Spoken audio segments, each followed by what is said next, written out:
A person who is overly charming on that first encounter, who's so nice, who's listening to you, who wants to help you and please you, that's not natural, because we've all developed the habit of being slightly wary of strangers. And I've learned through my consulting work and my own experience that that person who's trying too hard on the first encounter, they're generally hiding something. They're generally conceding intentions that they don't want to give out, right? Their method of throwing dust in your eyes is to appear the opposite of what they are, and you're going to fall for that. So when people try too hard with one quality or reveal too much of a single quality, they're often concealing the opposite. So be aware of that. They're the different kind of toxic type of people. Most often they're of the narcissistic variety. The people who are grandiose, the people who are aggressive, passive-aggressive, who feel a lot of envy. There's like deep-rooted insecurities, on and on. There are many types. But the main thing that you want to develop in life is the ability to detect them before you get involved with them. Because the way toxic people have learned, they've learned strategies since they were 6 or 7 years old, how to get power. And they embroil you in dramas. They get into your emotions, right? They entangle themselves in your life. They don't come at you saying, I'm toxic, I'm a narcissist, get away from me. They know how to appear charming, they know how to be interested in you, they know how to be moderately pleasing, etc. They can even be charismatic. You get involved with them, and then it starts to come out, and it's too late because you're emotionally entangled with them. They've got their roots inside of you, and you're sucked into their dramas, and it's really hard to get out, particularly in an intimate relationship. That's the worst of all. The best thing you want to develop in life is the radar to detect them before you get involved with them. And it requires a change in how you perceive people. So it doesn't mean, I don't want people to become paranoid. Everybody out there that I'm dealing with could be toxic, because it's only like 5% of the population or whatever is truly like that. But you want to be able to see the signs beforehand, right? Yeah. And you don't want to judge people based on their words, based on their charming personality, based on their glittering resume. You want to be able to judge their character, what's deep, deep inside of them, right? The things that are not so visible at first glance, right? So you have to train how you think about people. You have to observe their patterns in life before you met them. If this person you're about to get involved in a relationship tells you, all of my wives and girlfriends in the past, they were just such blah, blah, blah, blah, blah, and then you hear that they only lasted a year or so, and it was always their fault, your antenna should go up. Something is wrong here. This person isn't revealing the truth. It's probably coming from something within. In my 48 Laws of Power, I talk about infection, where there are people who have an infecting power on you. They're surrounded by all kinds of drama. They continually present themselves as the victim of other people, whereas in fact, they're the ones that constantly draw this drama to them because that's how they survive. And you're going to find yourself involved with them, and it's going to be horrible to get out of the relationship. You're going to feel guilty. So develop the power to recognize them before you get involved. Paying attention to people's nonverbal cues. A narcissist tends to have a very animated face, but a kind of a deadness in their eyes.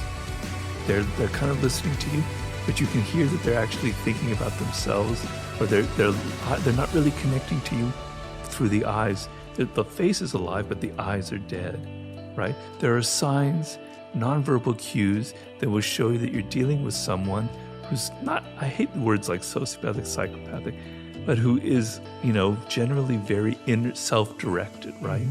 The other thing I have to say is, it's easy to judge and say, oh, the narcissists, the toxic people, but we all have these qualities. Yes. We all have narcissistic qualities. We all can be passive-aggressive, right?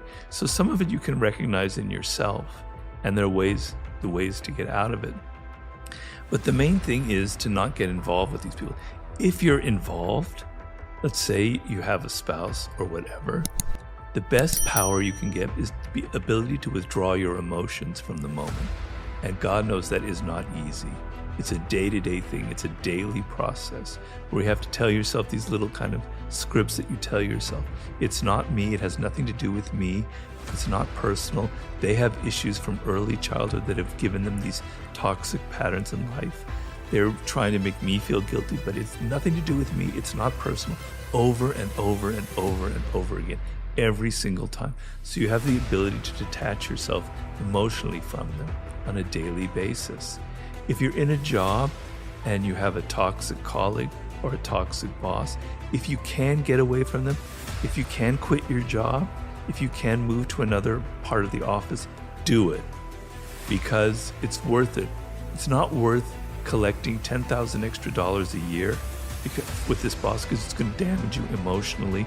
It's going to take you years to recover. 3 years with a toxic boss, you may never recover. So if you can, quit the job. No job is worth that kind of abuse. It's going to hurt you. It's going to damage you, right? And the same in a relationship as well. If you can't get out, you have to develop a habit of detachment and not taking things personally. And oddly enough, when people sense that in you, like a toxic person senses that they can't push your buttons, it has a powerful effect on them. I'm not saying it's going to cure them, but they thrive on the ability to push your buttons. To see you getting upset and angry just makes them so excited in a perverted way. The fact that you're not taking it personally, that you're calm, that you're centered, that you're thinking to yourself, it's not personal, it's going to have a powerful effect on them. It may not end the dynamic, but it will have more of an effect that you want than constantly falling for their ploys and their games and getting emotionally sucked into their dramas. We have an animal part of us, right? Where we feel certain things about people on that first encounter or second encounter that's not rational, that's intuitive. And then we don't trust it. And often it happens in a microsecond, in a flash. You meet somebody and you sense a chemistry or something a little bit wrong, right? Okay, if I met somebody who seems very genuine and sincere and I can read it in your face and I feel it, I don't need to be wary. But particularly with women, dealing with men, because quite frankly, the more dangerous toxic type will be men. Right, got it. Women will often have an intuition, a sense of something isn't quite right, but they don't trust it and they go on. But we all have that feeling. Trust it. And you could be wrong, but it doesn't hurt to be a little bit wary of someone. It doesn't mean if someone is being like you, friendly, I want to be your friend, that you have to go running away immediately. Yeah. It just means maybe there's an ulterior motive here. Yes. I'm reading body language that tells me no, that they're sincere. I can let down my guard, but there'll be a tiny percentage of me which in the days to come wants to see, because there are people like, it's a common classic case of envy, where a person who is envious of you becomes your friend.